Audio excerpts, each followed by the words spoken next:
থদলির বউ না, তাই তো থদলির বউ তো, হ্যাঁ থদলির বউ। তুই আবার একটু পাত্তা দিতে চাও না, তোমার সাথে একটু মজা করে কথা করতে গেলে মনে করলো তো আমার সাথে প্রেম করতে হয়েছে। এই যদি দাম পাই করে ভুলে চলে যাও। আজকে আমি তোমার মজা দেখাবো কি করলে নেতা বাজাতে হয় দেখবো, আমার নাম কেটে। ভাবি, ভাবি তো, ও ভাবি আমি কাইটি করছিলাম দে, তোমার তো ভুল আছে তাই না? বই তো আসেনি।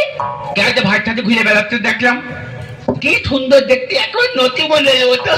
এই তুই কি করছিস? কি বলতে কি দেখে আছিস তা নাই ঠিক? না না সত্যিকাল দেখেছি, ভাই আমার কইলো, আমি ভাইকাল জিজ্ঞাসা করতাম, করলাম দেওয়া ভাই কি দা, তা কইলো তোর ভাবির বোন আমার থালি হয়। এই এইদিকে এত ভালো করে ক, কি দেখেছিস তুই? না, আমি বেশি কিছু দেখিনি, ওই কইলো যে ওই আজকে নাতির গার্মেন্টে নিয়ে যাবো চাকরি দেবে, হয়তো 3 দিন থাকবে বলে তাই করছিল। আমি আর কিছু